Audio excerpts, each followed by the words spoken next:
ओम नमः शिवाय। नमस्कार दोस्तों, आप सभी का मेरे चैनल में हार्दिक स्वागत है।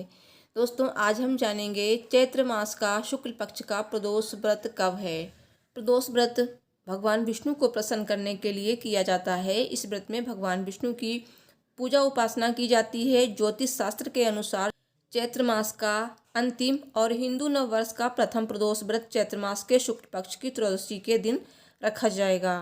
तो ये व्रत दिन के हिसाब से बदलता है। जैसे कि अगर त्रयोदशी तिथि रविवार को है तो रवि प्रदोष व्रत होता है। सोमवार को त्रयोदशी तिथि होती है तो सोम प्रदोष व्रत होता है।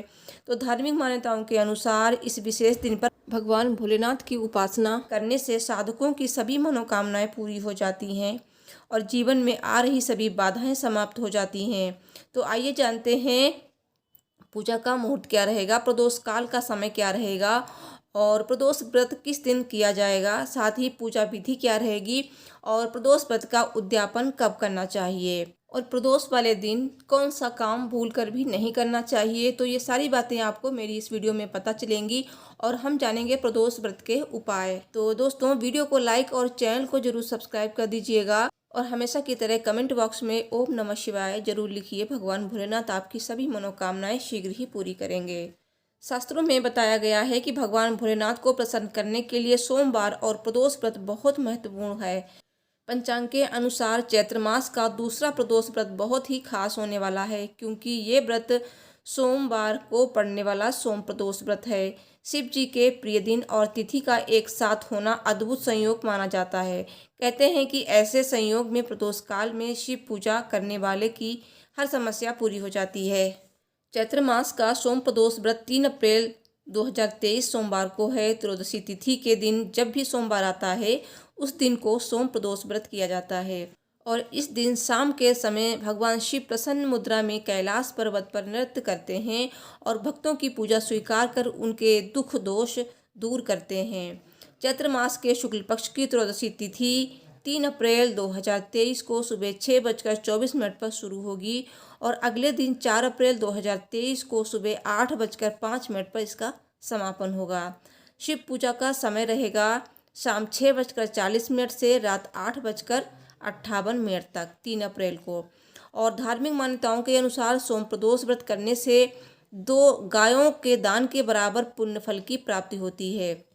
और सोम प्रदोष व्रत के दिन इस दिन पूरी निष्ठा भाव से भगवान की पूजा आराधना करनी चाहिए। इससे जातक के सारे कष्ट दूर हो जाते हैं, जीवन में खुशियां दस्तक देती हैं। जिन लोगों की कुंडली में चंद्र दोष है उन्हें सोम प्रदोष व्रत अवश्य करना चाहिए। इसके परिणाम स्वरूप कुंडली में चंद्रमा की स्थिति मजबूत होती है और मानसिक तनाव से भी आपको मुक्ति मिलती है। और अगर आप व्रत ना कर पाए तो भी आप इस दिन भगवान भोलेनाथ की पूजा अवश्य करें। दोस्तों, सभी के लिए संभव नहीं होता है व्रत रह पाना, लेकिन पूजा तो सभी कर सकते हैं। तो सच्चे भाव और मन से ये पूजा भगवान की अवश्य करें उस दिन। और आइए अब जानते हैं कि इस दिन हमें कौन से काम नहीं करने चाहिए। प्रदोष व्रत के दिन पूजा में काले वस्त्र ना पहने और पिता और गुरु का भूल कर भी अनादर नहीं करें और किसी तरह की हिंसा, महिलाओं के लिए अपशब्द का प्रयोग ना करें। कहते हैं कि इससे व्रत निष्फल हो जाता है।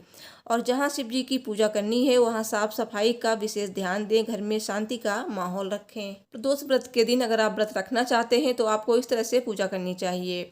जैसे कि सुबह में स्नान आदि करके स्वच्छ वस्त्र धारण करें और इस दिन आप हल्के रंग के वस्त्र पहनें। जैसे कि आप क्रीम कलर के वस्त्र पहन सकते हैं या फिर आप हल्के गुलाबी रंग के वस्त्र पहने और उसके बाद भगवान भोलेनाथ की पूजा शुरू करें। तो ये सुबह की पूजा है, सुबह शाम दोनों टाइम पूजा की जाती है और ये पूजा आप मंदिर में या फिर घर पे कहीं भी कर सकते हैं।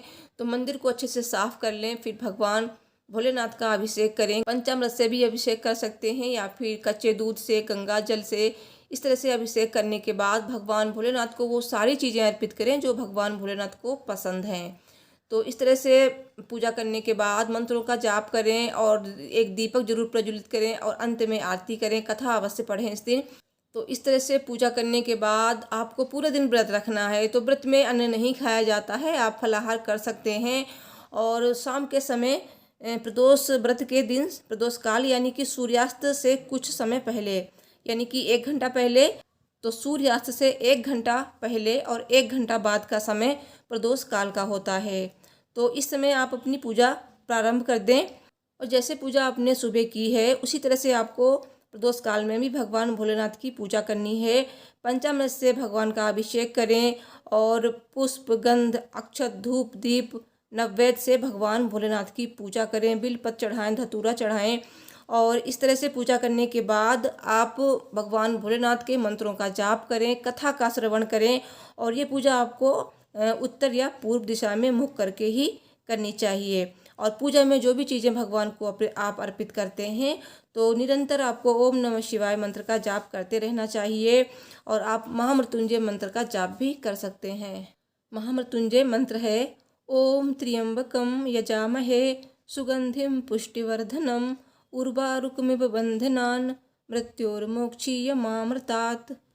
दोस्तों, ऐसी मान्यता है कि इस विधि से भोलेनाथ की पूजा उपासना करने से साधक की सभी मनोकामनाएं पूरी हो जाती हैं।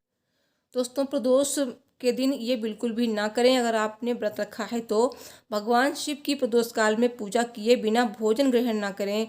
और व्रत के समय में अन्न और नमक, मिर्च आदि का सेवन नहीं करना चाहिए।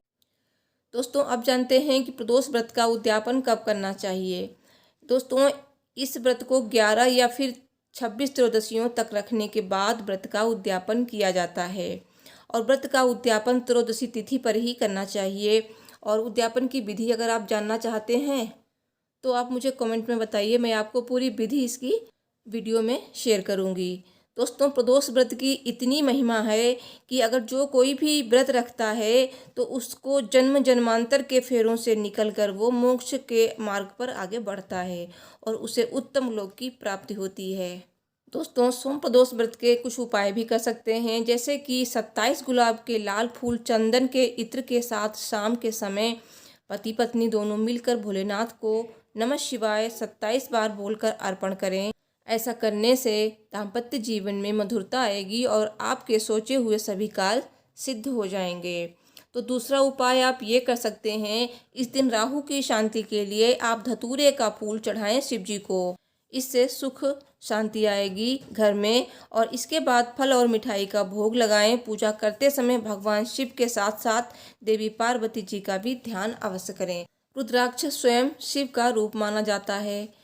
मान्यता है कि अगर दाम्पत्य जीवन में दुख के बादल छाए हैं, विवाह में देरी हो रही है, तो सोम प्रदोष व्रत के दिन शिवलिंग पर गौरी शंकर रुद्राक्ष अर्पित करें और फिर इसे विधि विधान के साथ गले में धारण करें।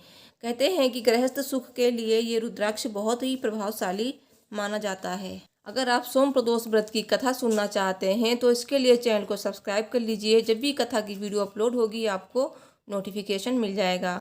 तो इस वीडियो को लाइक कीजिए, चैनल को सब्सक्राइब कीजिए और कमेंट बॉक्स में ओम नमः शिवाय जरूर लिखिए। जय माता दी।